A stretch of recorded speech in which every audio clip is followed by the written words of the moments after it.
Back in 2017, when Cartoon Network was airing basically nothing but Teen Titans Go, the kids' TV community was furious at their atrocious scheduling choices. But wait, Nick airs basically nothing but SpongeBob and the Loud House. Why is no one up in arms over them?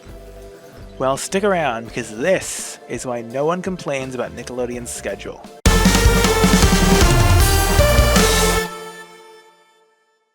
I'll disappoint you right now and say that there is no one singular reason why no one complains about Nick's scheduling. There are multiple reasons the pitchforks don't rise, and one of the bigger ones is scheduling consistency. This is not new. Nickelodeon has scheduled their channel the same way basically all decade, if not longer. SpongeBob, then whatever the current second fill to SpongeBob is, previously the Fairly Odd Parents, now the Loud House, then all the other shows, typically in evenings or on weekends depending on how bad Nick's bleeding ratings-wise. While it was ridiculous in the days early this decade when the daily SpongeBob marathon ran until 7:30, it wasn't all that strange. It was just an extension of what had always been there. Nowadays things are more manageable and the second fiddle has changed, but the scheduling ethos is still the same. And besides, the two-series Nick spams are actually decent and generally well liked. Cartoon Networks, on the other hand, are divisive at best. Another big reason is that Nick airs fewer hours in general. This is due to both Nick at Night, which needs to either die or be consumed by TV land already, as well as Nick's daytime Nick Jr. preschool block, which runs during the day on school days. These two blocks cut Nick's runtime to around 60 to 65 hours a week, depending on how you count it and what the quirks of any specific week's schedule are. Compare this to the 98 hours a week Cartoon Network airs for. Given the fewer hours of airtime and the uneven distribution of that airtime, as Nick airs more on weekends, it means that two shows taking up most of the airtime on Nick and the same happening on CN feel like, and are, two very different things. And speaking of how the airtime is divvied up, Nick has more variety in general.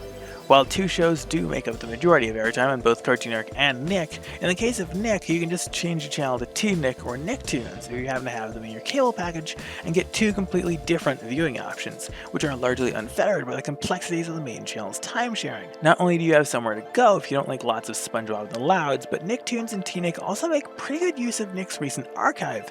Heck, Sanjay and Craig, Breadwinners, Sam and Cat, and iCarly all still have regular slots on their respective channels, which both physically adds variety and improves the perception of variety across Nick's output as a whole. This is something Cartoon Network can't really do, as Boomerang has a completely different and disconnected focus and was never really nurtured into a complementary offering in the way that Nick's side channels were. A further major reason no one complains about how Nick schedules things is that honestly, there's nothing much to really complain about. They still maintain good primetime premiere times and far more consistent and publicized scheduling for their series. This is in contrast to Cartoon Network, which for a while liked to push their premieres into the afternoon, and even now doesn't air many of their premieres in the best of time slots. Part of this they can't help, given their airing day ends at 8, but that doesn't seem to stop Nick from scheduling their shows well on the nights they end at that time. I'm sure if they asked Adult Swim nicely, they could have the 8 o'clock hour back. It's not like AS has a good use for it anyway, so there's really no excuse for 5 p.m. premieres and dumping acquisitions at 6:30 in the morning. I think one of the big contributors to the scheduling outrage, or the disparity in it, is that Cartoon Network's fans generally seem more passionate about their favorite channel, at least online and within the kids' TV community.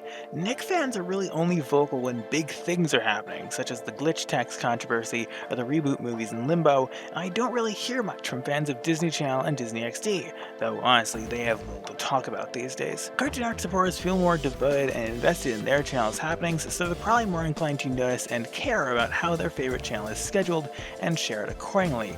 For a concrete example of this, there are like 3 or 4 Cartoon Network scheduling and discussion accounts on Twitter versus pretty much one each for both Nick and Disney.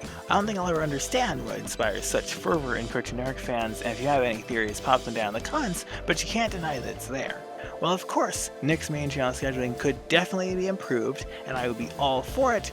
Perhaps that shakeup would cause more of a stir than sitting back for back-to-back SpongeBob and Loud House every day after school. If you agree with my thoughts here, hit that like button, and if you disagree, leave a comment. I'd love to hear why. And either way, don't forget to subscribe because I post stuff like this every single week, and you can check out more of my videos now right here. I'm Benzie Jr. I'm enthusiastic about television, and I'll see you next time.